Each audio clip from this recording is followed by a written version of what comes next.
What is up, guys? Thank you for checking out another GuidoStackin video. As you can see, we got something a little different today. I'm actually showing my face. Um, we're gonna be going over coin grading, and really, for me to be able to do this the right way, I do need to show my face, and I do need to show it at the angle that I have the camera at. So I figured, why not just show my face? I've done it in the past, not a big deal, but here I am. If you've never seen me. So, in this video, if you are looking to learn how to grade coins, this video should help you understand the mechanics of grading, understand what the graders are looking for, and it's also going to save you money because I will basically explain when it's worth sending a coin in and when it's not worth sending a coin in. So, make sure you stay tuned if that sounds interesting. Even if you know how to grade coins, you might learn something here, so make sure you stick around. All right, so as you guys know, I am a coin dealer. I am not a professional grader, but let's just say I've sent in a lot of coins, and I've gotten really good results. So I have an idea of what the graders are looking for. Keep in mind, grading is subjective, but if you follow this pattern that I'm going to show you, it will save you money and it will save you a lot of frustration on getting grades that are way off from what you thought you were going to get. So, in this video in particular, just because I got them in fresh and I have the intention of sending these coins in, we will be looking at these coins from Spain. You have the Lynx and you have the Toro gold reverse proof coins. So this is the first step. You want to make sure the coin is worth grading. These coins in the raw are going for about 2300. The Lynx, right here. The Toro are going for about 2100, right here, these bottom three. Now, in a PF70, a proof 70, remember these are reverse proof from the mint. They are worth, the Lynx is going for over $3,000. And the Toro is in the 2800 range as of now. Very low pops on both populations, I should say. Meaning there is not a lot of PF70s, which is why they are so expensive. On top of that, the mintage is already very low. On top of that, the quality of these coins coming out of the mint is not great.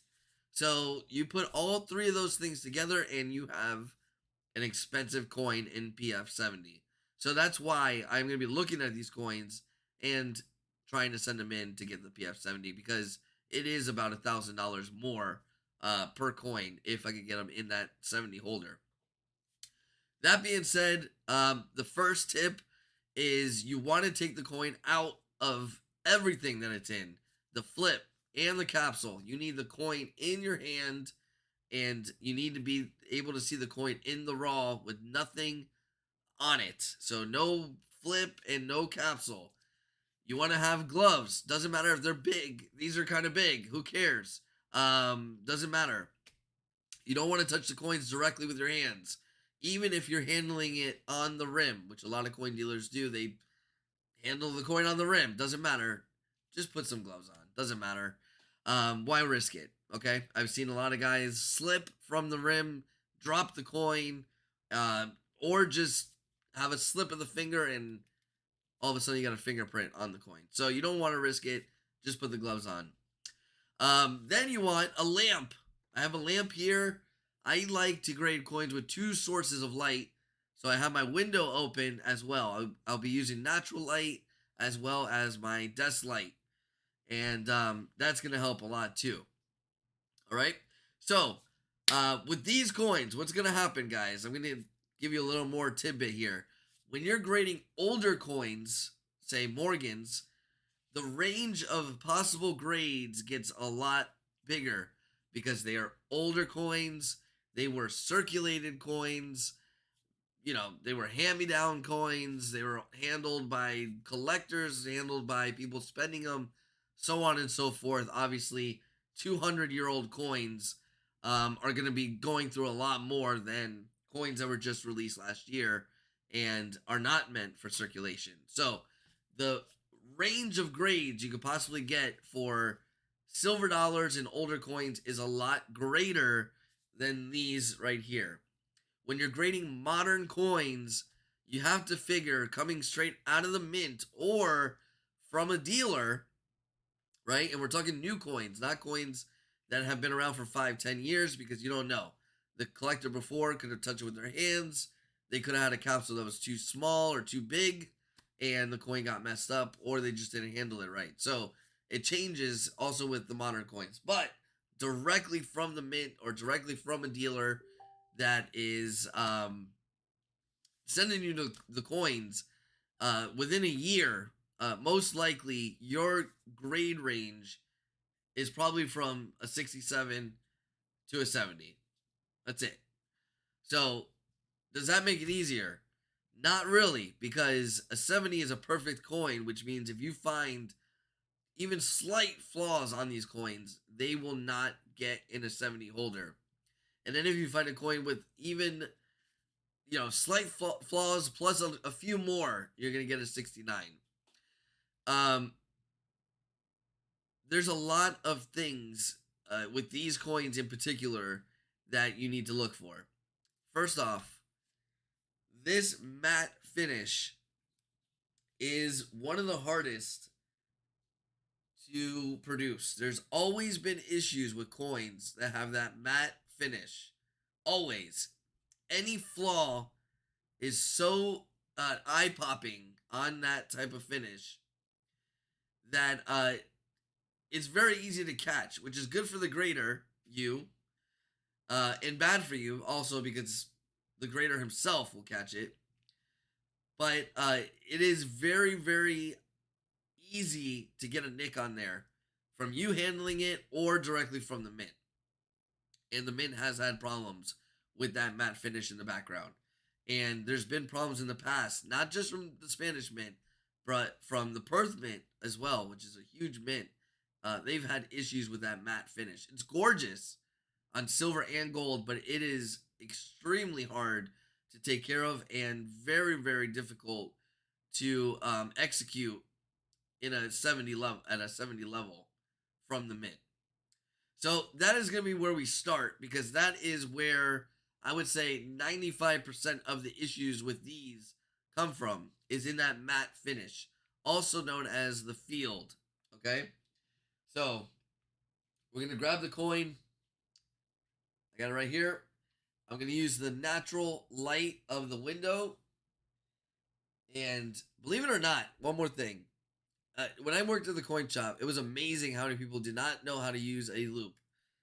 You bring the loop, guys, to your eye, like so, and then you bring the coin to the loop, and then you move it into focus. Not like this. This is not how you use a loop. That is not the way to do it. Just so you know. Alright, so I'm using the natural light. I have the loop to my eye. I bring the coin in at a specific angle where the light hits, and you can see the field.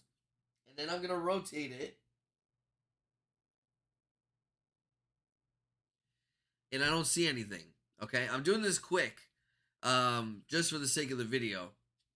Now I'm going to go to my desk light. And I'm going to do the same thing. I'm going to hit it at all different angles. I'm moving the coin from left to right, up, down, circular motions, everywhere, just looking. And what happens is, if there is a hit or a scratch, the light will catch it and you will see it. One little scratch on that matte finish, forget your 70. And that is why they are so expensive. All right. So, another thing, I had one in the past. I don't see any of these that have the issue, but there has been, like I said, problems from the mint. If you see like a faded color on that matte finish that does not match the rest of the field, no 70. Okay? That is from the actual strike, and it is not a good one. So you want the matte finish all around the strike, right? And the fields. So everything around the logo, including the writing, around all that, that is all considered the field. you want it to be all one solid color, one solid matte finish. If you start seeing like little like a it looks like a discoloration, forget it. You will not get a 70. All right, so let's check it out. I'm going to look again. Using the light from the window, moving it around, and I don't see nothing. All right. I'm doing it here. All right. So this one looks like it's good as far as the fields go.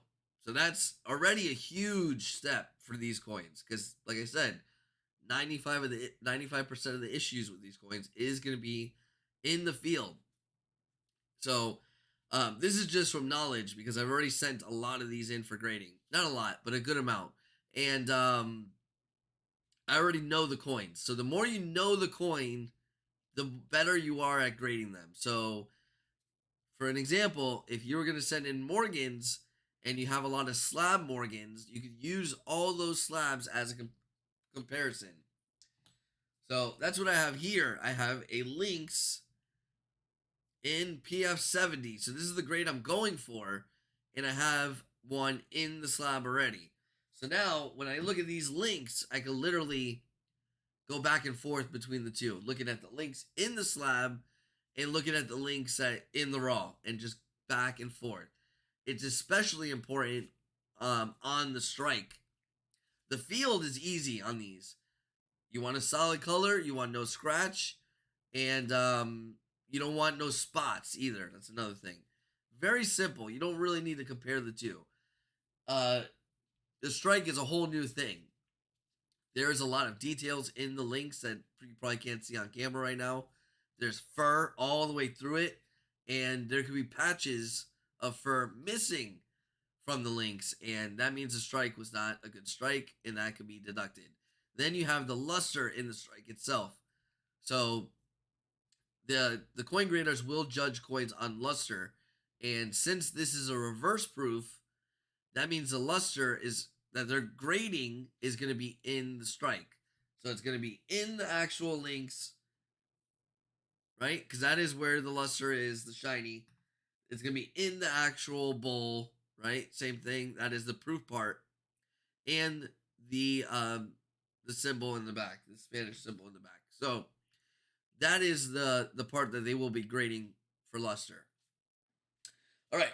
So back to the Morgans real fast. If you have Morgans, you can look at all your different slabbed ones. And what I started to do a long time ago to learn how to grade is you start at the XF range or even the fine grade, whatever the lowest graded Morgan you have in a slab, and you work your way up, right? And you compare the two. And what's going to happen is you're training your eyes to see the details come back in the coin. So if you're looking at for an example, a coal, which is a coin that is literally ruined, and you only see it's only worth the silver. So here you go.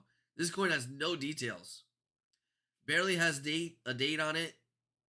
All the wings, all the feathers are gone, right? And then you work your way up slowly,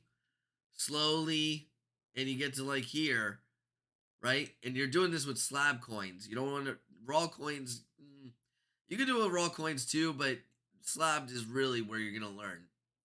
But you'll start to see the difference. That slow, gradual improvement in the slabs will train your eyes to look for certain things that will wear. And you'll notice the high points of the coin is always the first part to wear, and that's where you can start to learn how to grade. So, all right. So, anyways, that is these coins here. The next thing I'm gonna look at real fast while you guys are here. I'm only gonna do one. I'm not gonna do these all on camera. I'm gonna pick this Toro up again. I am going to look for my loop. Here it is, and I'm gonna go to the window. I'm looking at the strike and the luster. All right. So I'm looking, and sure enough, there is two striations, so two very light hairlines going through the strike in the bowl. Two of them, and they're substantial size. I mean, lengthwise, forget it. So this coin has no chance at a 70. Um, and I think the hairlines are long and big enough to actually prevent it from getting even a 69. So that's what I'm saying. That is from the mint. Who knows? It's either from the mint or being in these capsules that are also not great for these coins. So who knows? But that was already just the first look. Now I'm going to look on the other side. I'm going to use the desk light. And I am looking at every part. I'm looking at the lettering, inside the lettering here. You want to make sure it's kind of uniform as far as the strike. I'm looking at the logo here, make sure it's all nice and shiny. And once again, all uniform. You don't want to have one of these pillars looking more detailed than the other pillar. That means the strike is not a good one. So there you go. All right, so that's the basic idea of coin grading. But just this basic idea will help you guys a lot, I promise. It's all about training your eye. And like I said, the more familiar you are with the coin, the better off you will be. Now, another thing is you want to make sure the coin is worth grading in the first place. It will get very expensive if you start sending coins that are not worth grading in for grading, right? So, what's the point of sending a coin that is $40 raw, and if you get a certain grade, it'll be $45? It's not worth it, right? Financially, makes 0 sense. You're better off buying the one that's already graded the grade you want. So you want to make sure it's worth it. In this case, we're talking a $900 increase. It's well worth me at least trying to get these graded. That being said, that Toro will not be sent in because of those two striations, and I already know it will not get a 70. There's no way that that's going to get past a coin grader. So I will not send that coin in, and I just save myself $50 from one coin, right? Because like I said, if that coin comes back 67, I would have to crack it out and sell it as a bullion coin, and I just threw away $50. So you don't want to be doing that, especially with Morgans and things like that that are more difficult. But I will say, the more you send in coins, the more you learn, because you'll see as you're sending them in what they come back as and things like that. There's a lot of other factors with older coins, cleanings. Most people do not have the eye to catch what a cleaning looks like on a lot of silver coins, i.e. Morgans, for an example, and peace dollars. And that's where they lose a lot of money, because they'll see a lot of detail on the coin, but they don't know how to find the cleanings on these coins. And then all of a sudden you get disappointed, it comes back clean. So we'll cover that on another video. But anyways, I hope this helps. This is a basic idea, like I said, on coin grading. And maybe I'll make this into somewhat of a series by coin. We'll see. But anyways, I'll let you know how I do on these coins when I send them in. Like I said, I got these fresh. So hopefully there's at least one that I could try and send in. It's worth sending in and get a 70. But anyways, guys, if you like this video, make sure you subscribe and hit that notification bell, and I would greatly appreciate it. Let me know your thoughts down below, and I will talk to you guys later.